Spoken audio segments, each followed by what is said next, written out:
NIA के action के खिलाफ पीएफआई का आज केरल बंद की कॉल। जुमे की नमाज के बाद रहेगा बंद। पीएफआई का केरल में 12 घंटे के बंद का ऐलान। सुबह 6 बजे से शाम 6 बजे तक रहेगा बंद। तिरुवनंतपुरम में दिखा पीएफआई के बंद का असर। सुबह से सड़कों पर कम नजर आई गाड़ियां, लोग की आवाजाही कम। तिरुवनंतपुरम में पीएफआई के बंद के दौरान हंगामा, गाड़ियों के शीशे तोड़े गए।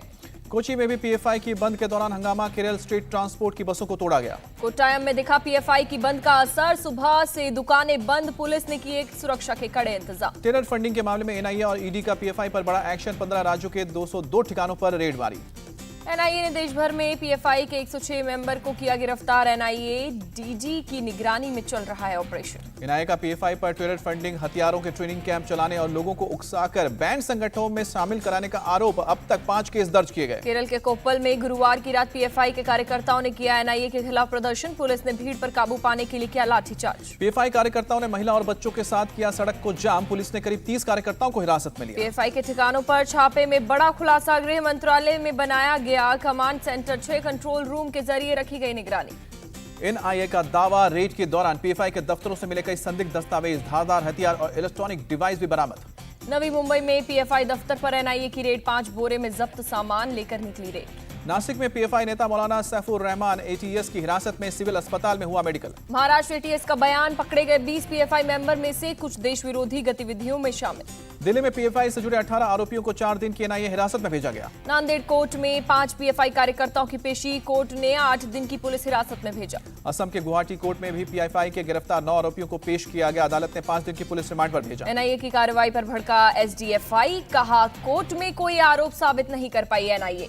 असम में पीएफआई के सदस्यों की गिरफ्तारी पर बोले सीपीआरओ आंतरिक सुरक्षा के लिए गंभीर खतरा पैदा कर रहे थे। एनआईए ईडी के एक्शन पर केंद्रीय गृह मंत्री अमित शाह ने की बैठक। छापेमारी को लेकर सारी डिटेल ली। पीएफआई पर एक्शन को लेकर बोले राहुल गांधी, सांप्रदायिकता के मामले में जीरो टॉलरेंस होना चाहिए। पसमानदा मुस्लिम महाज ने पीएफआई को बैन करने की मांग दोहराई। कहा पीएफआई इस्लाम के नाम पर देश को गुमराह कर रहा है। पसमानदा मुस्लिम महाज का आरोप, पीएफआई के कई मेंबर बैंड संगठन सिमी से जुड़े हुए हैं।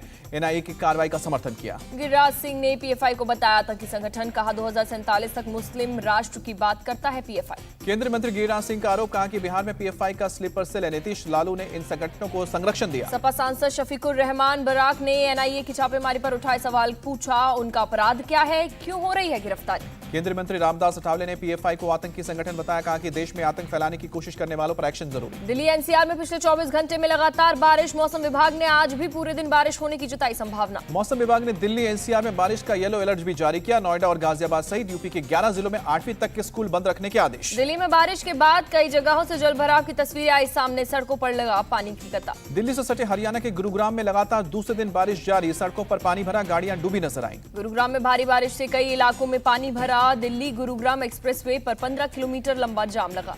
गुरुवार की शाम सैकड़ों गाड़ियां रेंग रेंग कर चलती दिखी। दफ्तर से लौट रहे लोग पानी में कमर तक डूबे। जिला प्रशासन के मुताबिक गुरुवार शाम 5 बजे तक करीब 60 किलोमीटर बारिश हुई। लोगों को भारी परेशानी का करना पड़ा सामना।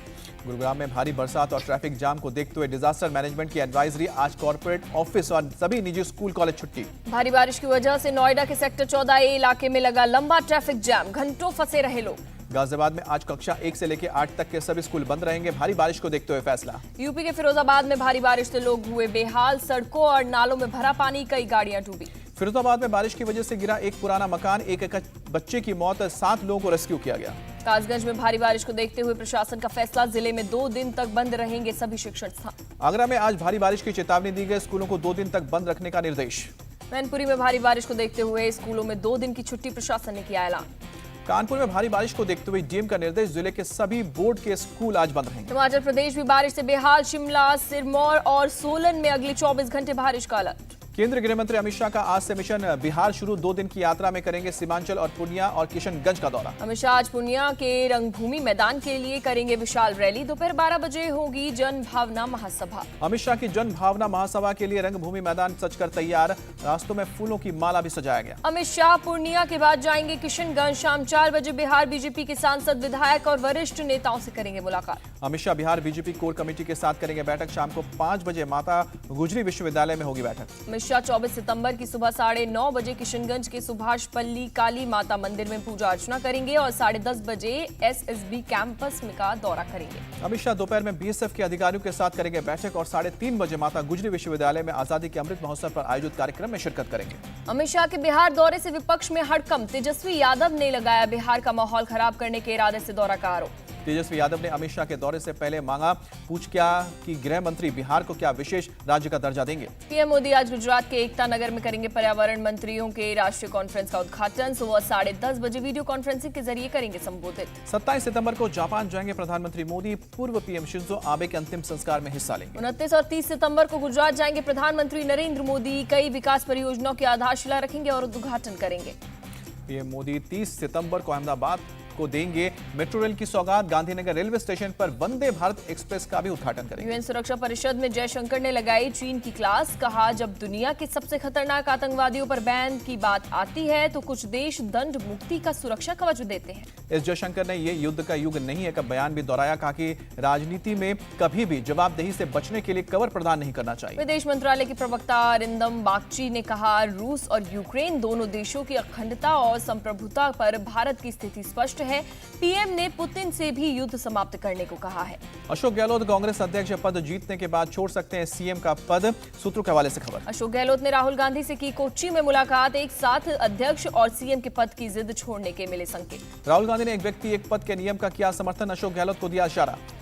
कांग्रेस अध्यक्ष पद को लेकर बोले राहुल गांधी, मैं अपना रुख कर रहा हूं कायम। राहुल गांधी ने कहा कि कांग्रेस अध्यक्ष का पद एक संगठन का नहीं है, विचारधारा का है। कांग्रेस अध्यक्ष पद के चुनाव से पहले नया ट्विस्ट। अशोक गहलोत, शशि थरूर के बाद दिग्विजय सिंह और मनीष तिवारी भी रेस में शामिल। कांग्रेस ने अध्यक्ष पद पर चुनाव के लिए जारी किया नोटिफिकेशन। 24 से लेकर 30 सितंबर तक नामांकन। अध्यक्ष पद के लिए 17 अक्टूबर को डाले जाएंगे वोट। 19 अक्टूबर को होगा नए अध्यक्ष के नाम का ऐलान। अशोक गहलोत के समर्थन में आए गौरव वल्लभ शशि थरूर को बताया कार्यकर्ताओं का दिल दुखाने वाला। केरल के त्रिशूर से राहुल गांधी का पीएम मोदी पर निशाना। कहा, उनका कहा एक एक शब्द देश को बांटने वाला। ऑल इंडिया इमाम ऑर्गेनाइजेशन के इमाम उमर अहमद इलियासी से मिले आरएसएस चीफ मोहन भागवत। दोनों के बीच घंटे भर तक बातचीत हुई। इमाम इलियासी ने मोहन भागवत को बताया राष्ट्रपिता। कहा, हमारा पूजा करने का तरीका अलग पर डीएनए। शिवाजी पार्क में दशहरा रैली को लेकर बीएमसी का उद्धव और शिंदे दोनों गुटों को झटका। किसी को नहीं मिली परमिशन। शिवाजी पार्क में जगह न मिलने पर भड़की पूर्व मेयर किशोरी पेडनेकर। कहा, जानबूझकर अटकाई एप्लीकेशन। 24 सितंबर को जनाक्रोश आंदोलन को लीड करेंगे आदित्य ठाकरे। वेदांत फॉक्सकॉन सेमीकंडक्टर प्लांट को गुजरात शिफ्ट करने का विरोध करेंगे। 25 सितंबर को आईएनएलडी की रैली में शामिल होंगे शरद पवार और नीतीश कुमार। तेजस्वी यादव और उद्धव ठाकरे भी करेंगे शिरकत। तमिलनाडु के मदुरै में जेपी नड्डा ने मोदी सरकार की नीतियों की तारीफ की। कहा कि देश की अर्थव्यवस्था सबसे तेजी से बढ़ने वाली अर्थव्यवस्था दुनिया में। बीजेपी अध्यक्ष जेपी नड्डा ने कहा, गरीब किसान और महिला पर मोदी सरकार का फोकस। हमारी सरकार ने लाइसेंस राज को खत्म कर दिया। त्रिपुरा के पूर्व सीएम विप्लव कुमार देव ने राज्यसभा उपचुनाव जीता। मानिक साहा के इस्तीफे के बाद खाली हुई थी सीट। लखनऊ में मुख्तार अंसारी गैंग से जुड़े 4 बदमाश गिरफ्तार। यूपी एसटीएफ और बदमाशों के बीच बीती रात हुई मुठभेड़। 25,000 का इनामी बदमाश घायल। गाजीपुर में पत्रकार की हत्या समेत कई हत्याओं में था वांटेड।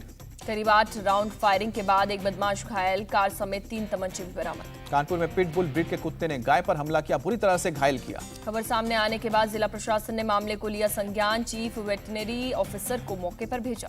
वैशाली के लालगंज में एक स्कूल के कमरे को शराब माफियाओं ने गोदाम के तौर पर इस्तेमाल किया। स्टोर रूम में लगे ताले को तोड़कर दूसरा ताला भी लगाया। हेडमास्टर ने मामले की जानकारी पुलिस को दी। कमरे से 255 पेटियां बरामद की गई। पुलिस ने स्कूल के 2 आदेशपाल को गिरफ्तार किया है। बिहार के मुजफ्फरपुर में पुलिस ने कचरे से लदे ट्रक से विदेशी शराब की खेप को जब्त किया। ट्रक के तहखाने में छुपा कर रखा था। 350 कार्टून शराब बरामद की गई। मौके से ट्रक चालक और खलासी फरार। हिमाचल प्रदेश नंबर वाले ट्रक के जरिए दूसरे प्रदेश से शराब की खेप मंगाई गई थी। पुलिस स्थानीय शराब तस्करों का सुराग ढूंढ रही है। उत्तराखंड के ऊधम सिंह नगर में गैर धर्म की नाबालिग लड़की को बहला फुसलाकर भगाने वाले फरार आरोपी फैसल को पुलिस ने गिरफ्तार किया। नाबालिग लड़की बरामद।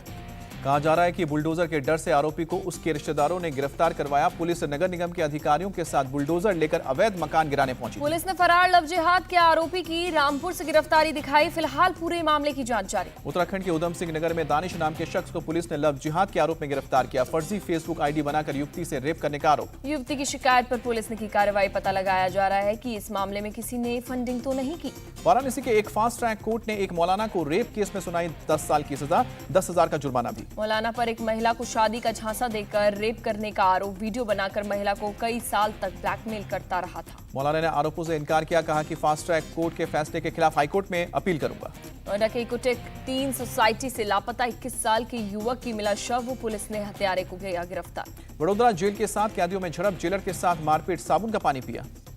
दिल्ली एयरपोर्ट पर सीआईएसएफ ने एक व्यक्ति को अमेरिकी डॉलर के साथ किया गिरफ्तार, जब्त डॉलर की वैल्यू 55 लाख रुपए से ज्यादा। यूपी के लखीमपुर खीरी में अपने मांगों को लेकर टावर पर चढ़ा युवक 6 घंटे की मशक्कत के बाद उतारा गया। ज्ञानवापी मामले पर अब 29 सितंबर को सुनवाई, कोर्ट ने शिवलिंग की कार्बन डेटिंग की मांग पर नोटिस जारी किया। कर्नाटक हिजाब विवाद पर सुप्रीम कोर्ट ने फैसला सुरक्षित रखा, 10 दिन तक चली सुप्रीम कोर्ट में सुनवाई। सत्येंद्र जैन से जुड़ी ईडी की याचिका पर अदालत ने फैसला सुरक्षित रखा, ईडी ने जमानत याचिका दूसरी अदालत में ट्रांसफर करने की मांग की।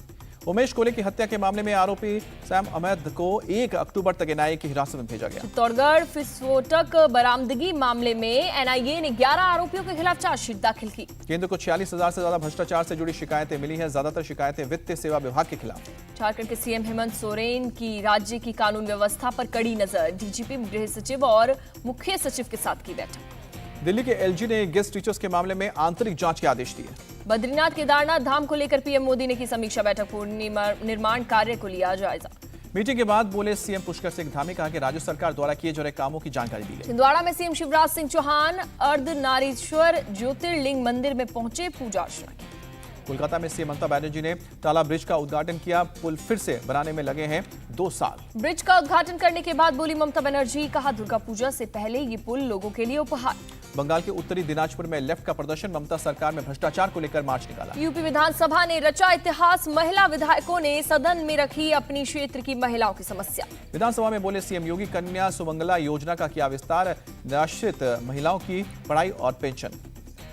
मिजोरम के मुख्यमंत्री जोरमथांगा ने गृह मंत्री अमित शाह से की मुलाकात, राज्य से जुड़े कई मुद्दों पर की बातचीत। रक्षा मंत्री राजनाथ सिंह की मौजूदगी में पुनीत सागर अभियान का आयोजन हुआ, समुद्र तटों से प्लास्टिक और अन्य अपशिष्ट शिष्ट पदार्थों को हटाने पर फोकस। ब्रह्मोस की खरीदारी के लिए रक्षा मंत्रालय और बीएपीएल ने करार, 1700 करोड़ रुपए का हुआ कॉन्ट्रैक्ट। स्वदेश निर्मित तेजस विमान ने भरी उड़ान, भारत में ही तैयार किया गया है, डिजाइन नए हथियार सिस्टम से लैस। केंद्रीय शिक्षा मंत्री धर्मेंद्र प्रधान का सीएम ममता बनर्जी को खत, स्कूलों से जुड़े जमीन के लंबित मामलों पर ध्यान देने को कहा गया। नई राष्ट्रीय शिक्षा नीति पर हिमाचल कैबिनेट की बैठक, आरंभिक बाल्यावस्था देखभाल और शिक्षक योजना 2022 को मंजूरी दी। सुप्रीम कोर्ट के पूर्व न्यायाधीश एल नागेश्वर राव कराएंगे इंडियन ओलंपिक एसोसिएशन का चुनाव। लंपी वायरस पर एमपी सरकार सतर्क, सीएम शिवराज ने बीमारी के लक्षण और बचाव के उपाय की जानकारी दी। दिल्ली में कोरोना के हालात पर डीडीएमए की बैठक, खांसी सर्दी से पीड़ित मरीजों को मास्क लगाने से मिल सकती है छूट। यूक्रेन का दावा, रूस ने जापोरिजिया के रिहायशी इलाके पर मिसाइल से हमला किया, 1 नागरिक की मौत, 5 घायल। जापोरिजिया के रिहायशी इलाके पर गिरी 9 रूसी मिसाइल, कई मकान तबाह। रूसी विदेश मंत्री सर्गेई लावारोव का सुरक्षा परिषद में बड़ा बयान, यूक्रेन युद्ध को बताया पश्चिमी देश बनाम रूस की लड़ाई। अमेरिका के विदेश मंत्री एंटनी ब्लिंकन ने सुरक्षा परिषद में युद्ध को बताया यूक्रेन की मजबूरी, कहा रूस से नहीं लड़ेगा तो खत्म हो जाएगा यूक्रेन। ब्रिटेन के प्रिंस विलियम और उनकी पत्नी केट ने की वॉलंटियर्स और स्टाफ से मुलाकात, क्वीन एलिजाबेथ II के फ्यूनरल को पूरा करने के लिए आभार जताया। ईरान में प्रदर्शनकारियों और सुरक्षा बलों के बीच संघर्ष जारी, सुरक्षा बलों की कार्रवाई में अब तक 31 लोगों की मौत। ईरान के करीब 1 दर्जन शहरों में महसा अमीनी की मौत के खिलाफ भड़का है लोगों का गुस्सा, प्रदर्शन और आगजनी कर रही है जनता। अमेरिका के आल्स्का में तूफान से भारी तबाही, दूर दराज के इलाकों में वायुसेना के विमान में भेजी गई राहत सामग्री। WTO में भारत ने चावल और गेहूं के निर्यात पर पाबंदी का बचाव किया, पाबंदी को बताया अस्थायी। नए टेलीकॉम बिल का ड्राफ्ट पेश, इंटरनेट आधारित सेवाओं को रेगुलेट करने का फोकस। आरबीआई ने लक्ष्मी को कोऑपरेटिव बैंक का लाइसेंस रद्द किया, जमाकर्ता 5 लाख रुपए तक की राशि निकाल सकते हैं। आरबीआई ने बैंक में पूंजी की कमी और आमदनी की संभावना नहीं होने का दिया हवाला, 99% से ज्यादा ग्राहकों को पूरा पैसा वापस मिलने का किया भरोसा। अरुणाचल प्रदेश कैबिनेट का फैसला, शराब पर 15% बढ़ाई गई एक्साइज ड्यूटी। भारत और ऑस्ट्रेलिया के बीच दूसरा T20 आज नागपुर में शाम 7 बजे से शुरू होगा मुकाबला। सीरीज में 1-0 से आगे है ऑस्ट्रेलिया, सीरीज बचाने के लिए भारत को जीत जरूरी। भारत के तेज गेंदबाज जसप्रीत बुमराह चोट के बाद हुए फिट, दूसरे T20 में कर सकते हैं वापसी। तेज गेंदबाज मोहम्मद शमी कोरोना फिट नहीं, शरीर में तेज दर्द बरकरार, सीरीज से पहले हुए थे कोरोना पॉजिटिव है, सोमवार को होगा आगे से कोरोना टेस्ट। हैदराबाद में भारत ऑस्ट्रेलिया T20 मुकाबले की टिकट बिक्री के दौरान मची भगदड़, कई लोग घायल। पुलिस ने भीड़ पर किया लाठीचार्ज, भगदड़ में कई पुलिस वाले जख्मी हुए। पुराने नियम से खेला जाएगा आईपीएल 2023, होम अवे फॉर्मेट में फिर से खेले जाएंगे मुकाबले, बीसीसीआई अध्यक्ष सौरव गांगुली ने दी जानकारी। बीसीसीआई के मुताबिक वुमेन्स आईपीएल की हो रही है तैयारी, फरवरी मार्च में शुरू होगा महिला आईपीएल। पाकिस्तान ने दूसरे T20 में इंग्लैंड से लिया बदला, इंग्लैंड को 10 विकेट से दी करारी शिकस्त। इंग्लैंड ने 200 रनों का दिया था लक्ष्य। पाकिस्तान ने 19.3 ओवर में बिना विकेट खोए जीता मैच। पाकिस्तान की तरफ से कप्तान बाबर आजम ने नाबाद 110 रनों की पारी खेली। मोहम्मद रिजवान ने 51 गेंद में 88 रन बनाए। बाबर आजम बने player of the match. Babar ने 66 गेंदों में ताबड़तोड़ 110 रन बनाए, 11 चौके और 5 छक्के भी लगाए। इंग्लैंड की टीम ने 5 विकेट खोकर 199 रन बनाए। कप्तान मोइन अली ने नाबाद 55 रनों की पारी खेली। बेन डकट ने 43 रनों की पारी खेली। ब्रुक ने 31 और सॉल्ट ने 30 रन बनाए। इंग्लैंड को मिली 2 वर्ल्ड टेस्ट चैंपियनशिप के फाइनल की मेजबानी। 2023 का फाइनल द ओवर में होगा मुकाबला, लॉर्ड्स में होगा 2025 का फाइनल। पूर्व पाकिस्तानी क्रिकेटर शाहिद अफरीदी ने 17 साल बाद मानी गलती। इंग्लैंड के खिलाफ 2005 में फैसलाबाद टेस्ट में पिच से की थी छेड़छाड़। सुप्रीम कोर्ट ने इंडियन ओलंपिक एसोसिएशन के चुनाव को लेकर दिए निर्देश। दिसंबर 2022 तक संपन्न कराएं चुनाव। पूर्व जज एल नागेश्वर राव को किया नियुक्त। टेनिस स्टार रॉजर फेडरर का नया लक्ष्य, कहा कि संन्यास के बाद शुरू होगी कोचिंग। स्विट्जरलैंड से नए टेनिस स्टार की खोज करेंगे। माधुरी दीक्षित का दावा, 90 के दशक की हीरोइन जीवन में आगे बढ़ गई। हीरो को आज भी नाच गाने की जरूरत। माधुरी दीक्षित की फिल्म माजामा का ट्रेलर लॉन्च हुआ। रंगीला मारा नाच की धुन पर नाची माधुरी। 6 अक्टूबर को रिलीज हो रही है फिल्म। ब्रह्मास्त्र के सीक्वल पर बोले निर्देशक अयान मुखर्जी, कहा पार्ट 2 में देव का नाटकीय संघर्ष काफी डार्क और दिलचस्प होने वाला है। कमल हसन ने फिल्म इंडियन 2 के बचे हुए हिस्से की शूटिंग शुरू की। काजल अग्रवाल, सिद्धार्थ और रकुल प्रीत सिंह की होगी अहम भूमिका। सोनाक्षी सिन्हा और हुमा कुरैशी की फिल्म डबल एक्सेल का टीजर रिलीज। बॉडी शेमिंग करने वालों की क्लास लगाती हुई नजर आएंगी सोनाक्षी और हुमा।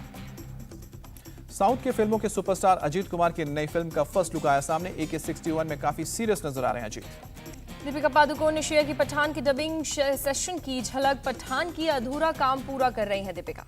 इको फ्रेंडली होगी ऋचा चड्ढा और अली फजल की शादी। नहीं होगी खाने की बर्बादी, कपल ने लिया फैसला। अमेरिका से ब्राजील जा रहे प्लेन से अचानक निकलने लगी चिंगारी। पायलट ने समझदारी दिखाते हुए सुरक्षित लैंडिंग की। यूपी के भदोई में बीजेपी सांसद के काफिले की गाड़ी पर गिरा बूम बैरियर। टोल पार करते समय हुआ हादसा।